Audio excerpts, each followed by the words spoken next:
무엇을 감사할 것인가 라는 제목으로 하나님의 말씀을 나눌 때 크신 은혜가 있기를 소원합니다. 자, 이제 본격적으로 자녀들은 이제 새 학기가 시작이 되었습니다. 아침 새벽에는 아직 좀 쌀쌀하죠. 그래서 학생들의 발걸음이 분주합니다. 또 직장을 다니시는 우리 아버지, 어머니들은 총총걸음으로 직장을 출근하는 그런 분주한 아침의 풍경입니다.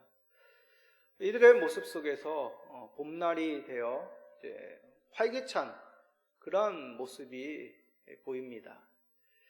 그러나 시민들의 마음은 이런 보이는 것과는 달리 불안하고 지친 마음일 것입니다.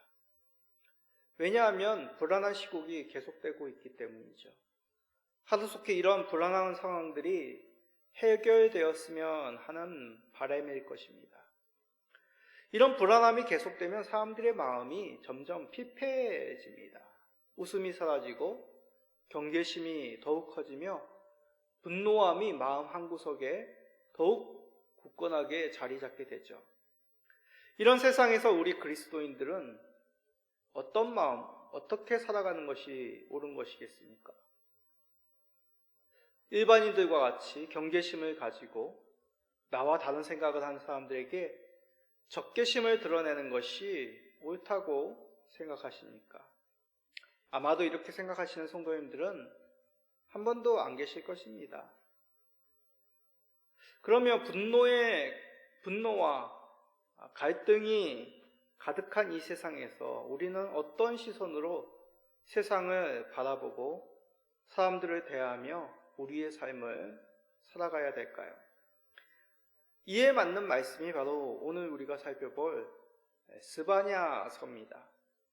스바냐서 하면 가장 유명한 말씀 바로 3장 17절 복음성가에 인용된 말씀이죠.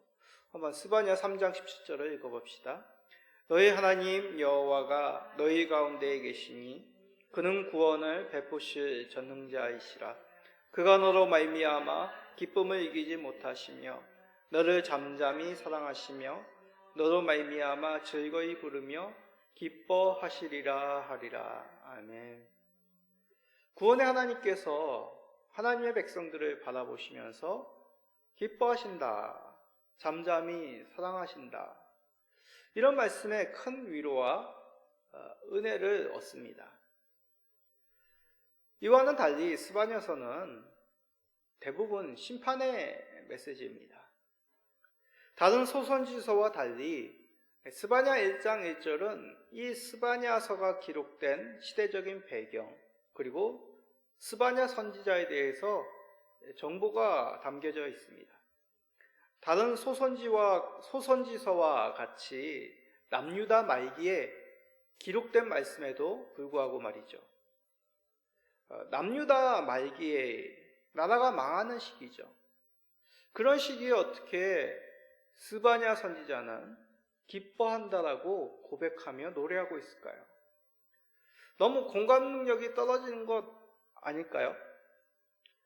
우리는 이 기쁨의 노래 의미를 알려면 이 스바냐서를 통해서 나타나시는 하나님의 모습을 발견하여야 합니다. 우리가 하나님을 바라볼 때 현재의 분노, 이 세상 가운데 지친 세상에서 바른 성도로서 세상에서 빛을 드러낼 수 있는 것이죠. 오늘 말씀을 통해 점점 험악해지는 이 어두워지는 세상에서 빛의 주의 자녀로 살아가시는 모든 성도님 되시기를 간절히 간구드립니다.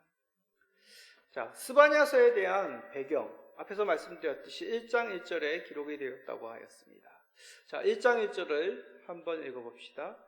아몬의 아들 유다 왕 요시아의 시대에 스바냐에게 임한 여호와의 말씀이라.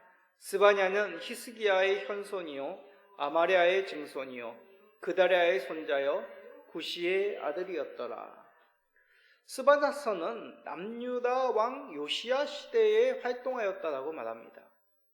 그리고 스바냐 선지자는 히스기야의 증손, 후손이라고 말씀하죠. 직계손은 아니지만 엄연한 왕가의 후손입니다. 왕족으로서 그는 선지자 하나님으로부터 말씀을 받은 것입니다. 남유다를 향하여 그리고 열방을 향하여 하나님의 뜻, 하나님의 말씀을 전하고 있는 것이죠. 그 내용은 바로 하나님의 심판과 회복입니다. 다른 선지서에서도 언급된 여호와 나를 통하여 하나님께서 내리신 진노를 이스라엘과 열방에 내리실 것이라고 예언하는 말씀이죠. 그러나 하나님은 심판만이 아니라 남은 자들을 통해 구원하시고 선지자는 이것으로 인해서 즐거워 기뻐한다라고 노래하고 있는 것입니다. 다시 말해 시대가 극한의 어두움을 지나고 있지만 하나님의 말씀을 통해 하나님의 뜻을 통해 그는 주의 뜻을 발견하여 악한 시대를 내버려 두지 아니하시고 살피시고 바로 세우시는 그 하나님의 뜻을 선포하고 있는 것이죠. 또한 그것으로 끝나는 것이 아닙니다. 다시 희망의 시대를 맞이할 수 있는 구원을 그의 백성들에게 전하고 있습니다. 그러기에 말씀의 제목과 같이 감사할 수 있는 것이죠. 어두운 세상에 있지만 감사할 수 있는 비결, 하나님의 뜻, 하나님이 베푸신 그 은혜를 바로할 때 감사의 제목을 찾을 수가 있는 것입니다. 하나님의 백성들이 이러한 감사의 제목을 가질 때 시대가 악할지라도 어두울지라도 그 하나님의 뜻으로 말미암아 감사의 제목으로 말미암아 그 영광을 빛을 드러낼 수 있습니다. 하나님이 어두운 세상 가운데 어떤 분으로 나타나셨는지를 한번 살펴봅시다. 먼저 하나님께서는 분명하게 스바냐를 통하여 하나님만이 오직 참된 신이다, 하나님이다 라고 알리십니다. 스바냐는 역시 우상을 섬기던 이스라엘 향하여 심판의 메시지를 하나님께 받아 선포하고 있습니다. 자, 스바냐 1장 4절입니다. 내가 유다와 예루살렘의 모든 주민들 위에 손을 펴서 남아있는 바알을 그곳에서 멸절하며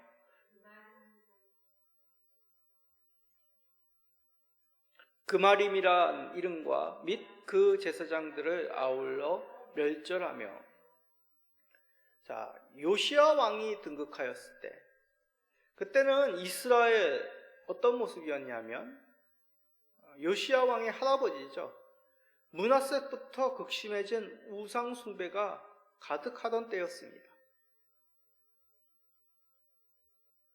하나님을 섬기던 그 성전에도 우상이 있었고 그 우상의 종교를 열심히 전파하던 제사장들도 있었습니다. 그렇다고 하나님을 섬기는 것도 멈춘 것이 아닙니다. 하나님도 섬기고 이방신도 열심히 섬기는 시대였습니다. 하나님도 있고 우상 바알도 있고 이런 세상에서 누가 참 신인지는 무척이나 중요한 문제입니다. 그러나 이스라엘은 이 문제 앞에 그렇게 심각하지 않았습니다. 이럴 때는 하나님을 찾고 이럴 때는 바알에게 도움을 구하였습니다. 이런 모습은 지금도 일반인들 사이에 가득한 생각이죠. 전도를 할 때 많이 듣는 이야기 다름 아니라 왜 기독교만 독선적이냐 그런 말을 참 많이 듣습니다. 기독교만이 구원이 있고 다른 종교에는 구원이 없다고 주장하는 것은 독선적이다라고 말하는 것이죠. 그러나 이것은 오해입니다. 다른 종교들도 자신들만이 진리라고 최고라고 주장합니다. 물론 종교에 따라 다른 종교에도 구원이 있다고 주장하는 종교도 물론 있습니다. 그러나 그것은 그들이 다신교이기 때문이지 자신들의 신과 교리의 우월성을 부정하는 것이 결코 아닙니다. 자, 그런데 절대적인 진리의 의미를 생각해 보십시오. 진리라는 것은 유일한 참이라는 의미가 그 가운데 담겨져 있는 것입니다. 이것도 옳고 저것도 옳고 절대적 진리란 세상에 없게 되는 것입니다. 절대적 진리가 사라지면 세상은 혼돈 그 자체가 될 것입니다. 물론 세상에는 가치 중립적인 것도 있습니다. 내가 쌀밥을 좋아한다. 내가 잡곡밥을 좋아한다. 그것은 사람들의 취향에 따라 다른 것이죠. 어떤 절대적인 기준이 될 수 있는 것이 없습니다. 그러나 사람이라면 누구나가 받아들이고 인정해야 되는 옳음이 있습니다. 생명의 소중함이 대표적이겠죠. 누구나가 인정해야 되는 그 진리, 생명은 절대적으로 소중하다는 것입니다. 어떤 생명은 이럴 때 소중하고 이런 생명은 이럴 때는 덜 소중하여 포기해도 된다라고 말한다면 그 세상은 혼란한 세상, 진리가 사라지는 세상, 생명의 가치를 여기지 않는 그런 악한 세상이 될 것입니다. 그러기에 하나님은 거짓된 신을 섬기는 이스라엘 향하여 여호와의 날, 하나님이 정하신 그 엄중한 심판의 날에 곧 이르게 될 것이라 라고 약속의 말씀을 전하신 것입니다. 거짓된 신, 우상들, 그리고 이를 섬기는 제사장들, 자, 1장 4절에서 얘기하는 그 말임이란 바알을 섬기는 제사장을 부르는 말입니다. 이들을 모두 멸절, 즉 사라져서 존재 자체를 이 땅 가운데 찾을 수 없게 만들 것이다 라고 말씀하시는 것이죠. 심판이란 바로 이런 의미입니다. 누가 참신이냐? 오직 하나님만이 참신이요 진리임을 나타내시는 것이죠. 그렇게 심판은 진리를, 참신인이 누구인지를 나타내는 도구가 됩니다. 그래서 하나님의 아들이신 예수님도 제자들에게 분명하게 이렇게 말씀하신 것입니다. 요한복음 14장 6절입니다. 예수께서 이르시되 내가 곧 길이요 진리요 생명이니 나도 말미암지 않고는 아버지께로 올 자가 없느니라. 예수님께서 결코 독선적인 분이 아니십니다.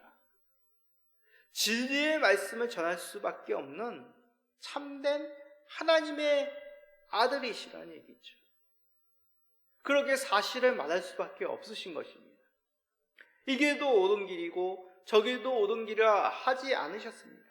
오직 예수님만이 하나님 아버지께로 우리를 인도할 수 있는 유일한 길이라고 말씀하신 것이죠.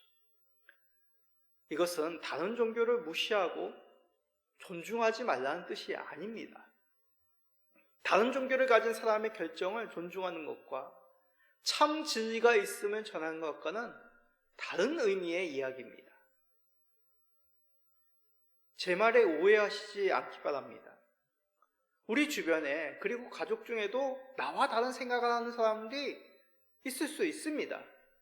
그들의 판단, 그들의 생각을 존중하는 것이 우선이겠죠.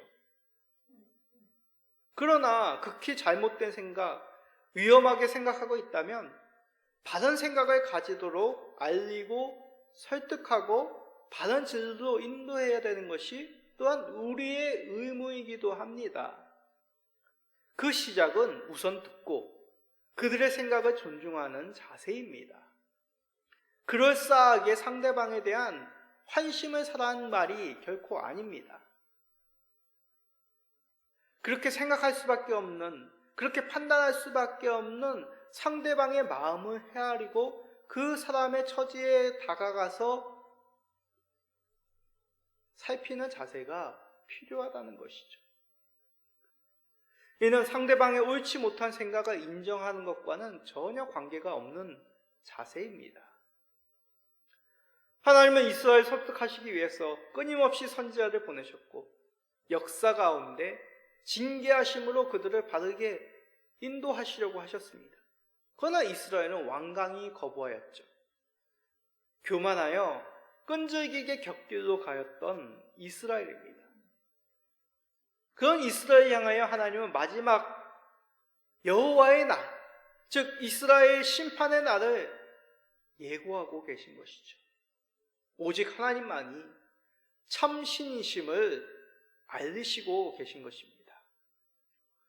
우리는 이 말씀을 통해 하나님을 결코 도박하듯이 섬겨서는 안 됨을 깨닫습니다. 도박은 어떤 의미입니까? 확률 게임이죠. 이쪽도 오를 수 있고 저쪽도 오를 수 있고, 이번에는 이쪽, 다음에는 이쪽, 이런 식으로 하나님을 선택적으로 여겨서는 안 된다는 것이죠. 오직 하나님만은 만왕의 왕으로 따라야 되며 오직 하나님만을 경배해야 됨을 우리는 깨닫습니다. 그러면 하나님만을 참신으로 경배하는 것과 감사는 어떤 관계가 있겠습니까?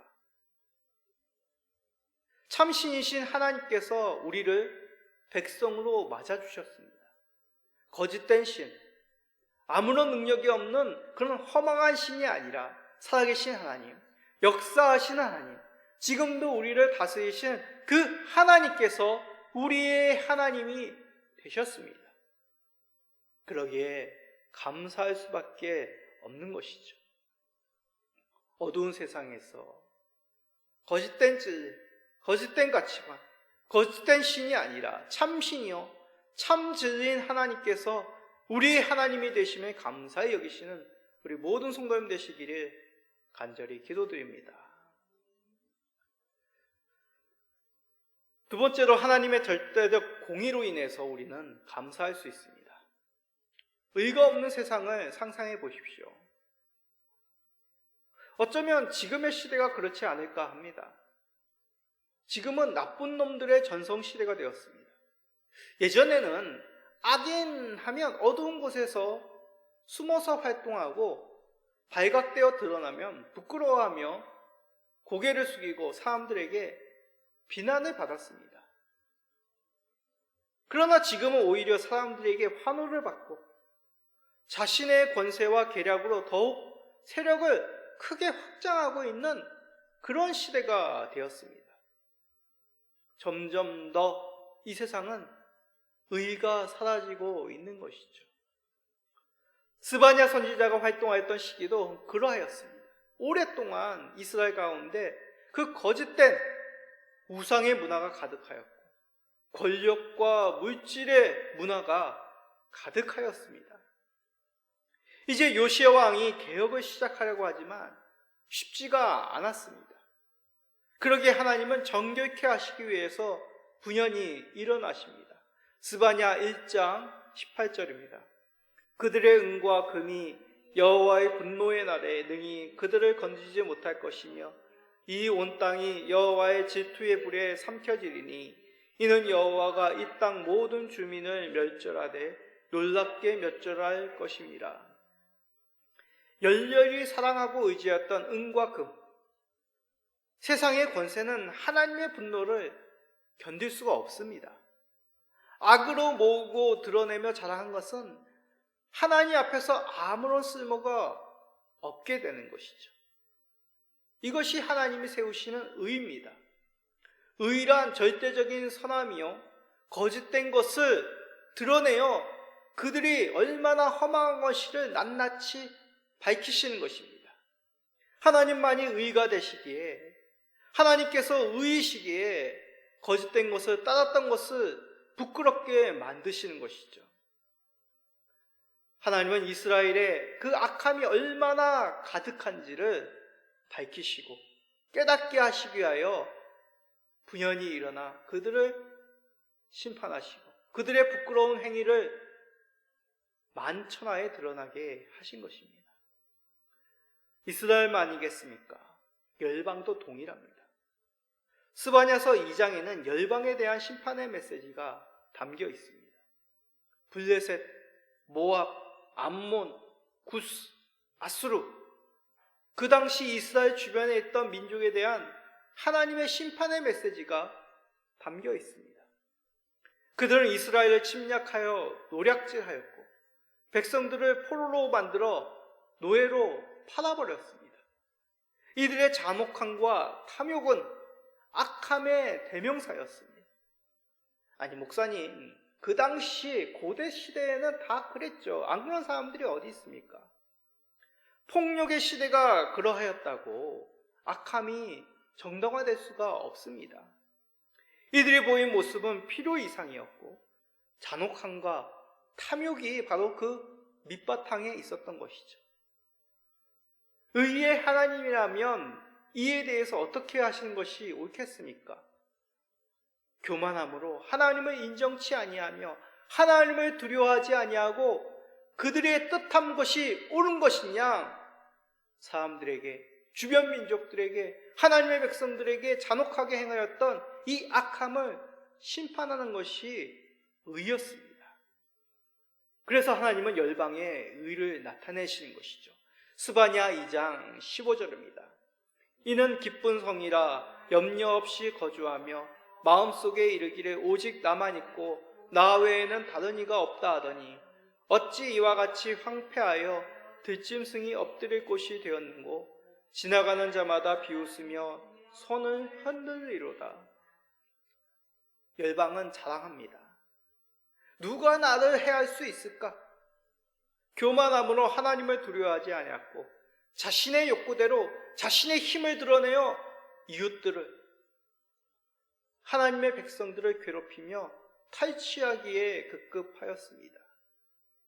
이런 악함에 대해서 하나님은 황폐함, 즉 심판으로 공의를 나타내십니다.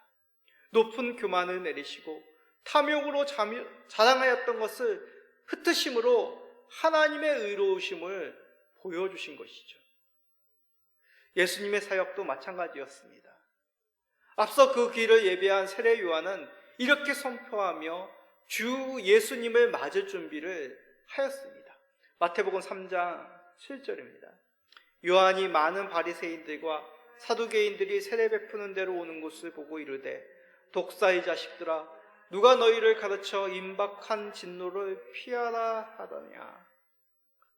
변방에 이름 없는 이 선지자, 그런데 그 당시에 존경받는 종교 지도자들에게 엄중한 심판의 메시지를 던지고 있습니다. 왜냐하면 하나님의 의를 전하는 것이 세례 요한의 사명이었기 때문입니다. 혈통이나 종교 행위 따위로 의를 이루는 것이 아니라 회개함으로 하나님의 의에 도달하는 것이 하나님이 원하시는 공의임을 선포하고 있는 것이죠. 그러므로 사람의 의에 이르지 못하고 오직 하나님의 은혜, 구원의 공로만이 필요함을 절박하게 깨닫게 만들고 계신 것입니다. 우리를 예수 그리스도의 보혈로 의롭다 칭하시고 또한 하나님께서 절대적인 의를 완성하심으로 인하여 우리는 감사할 수밖에 없는 것이죠. 악한 세상에서 의를 이루신 하나님, 이 놀라운 하나님의 섭리를 찬양할 수밖에 없습니다.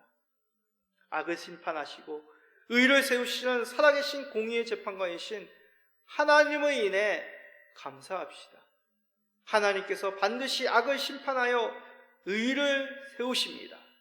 그러한 하나님의 이름을 높이시는 우리 모든 성도님 되시기를 간절히 소망합니다. 자, 스바냐를 통한 하나님만이 참신이고 의로우신 하나님, 악한 세상을 바라보며 위로가 됩니다. 그런데 그 가운데 한편으로는 두려움도 생깁니다.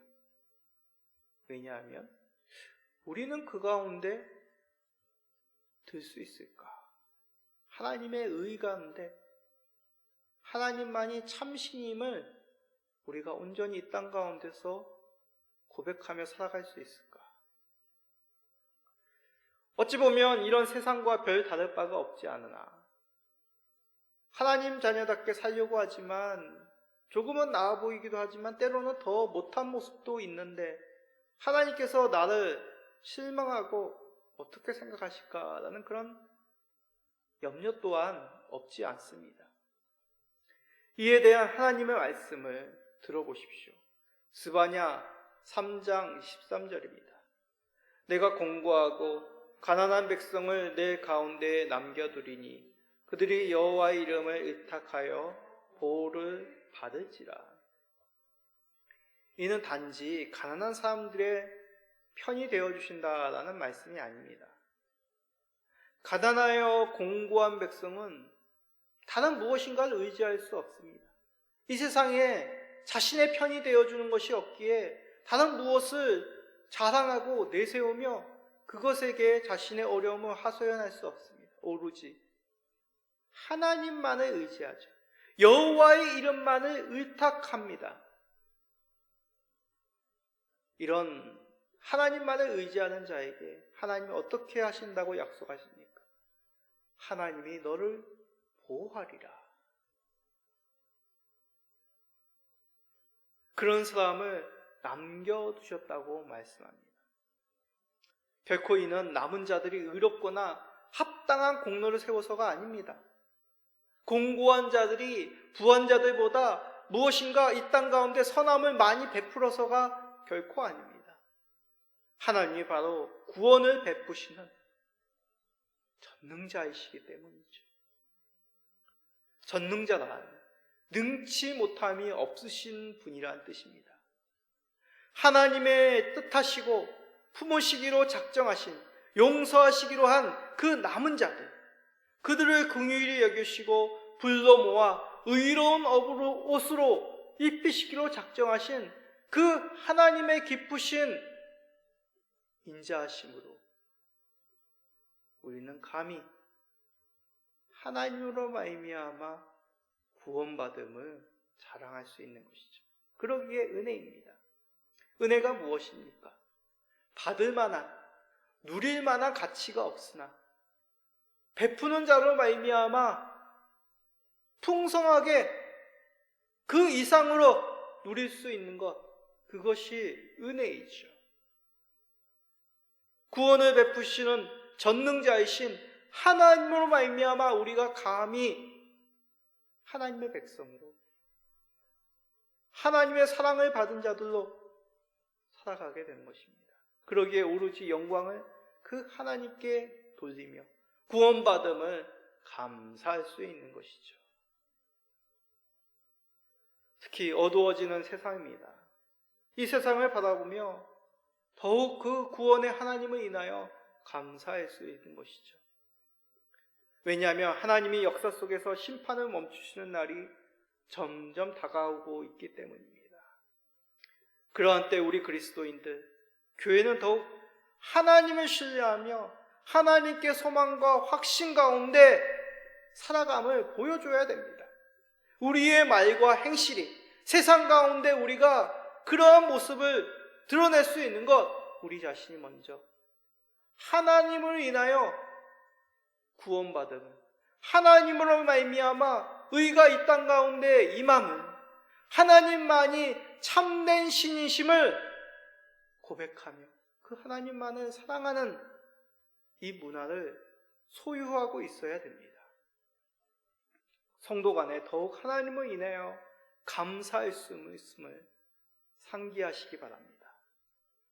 잃은 동전을 찾은 여인과 같이 우리를 남겨두시고 찾으시고 구원하신 그 하나님, 의로우신 하나님, 살아계신 참된 하나님으로 인해 이 어두운 세상에서 더욱 감사하시는, 풍성한 감사가 넘치시는 우리 모든 성도님 되시기를 예수 그리스도의 이름으로 축복드립니다.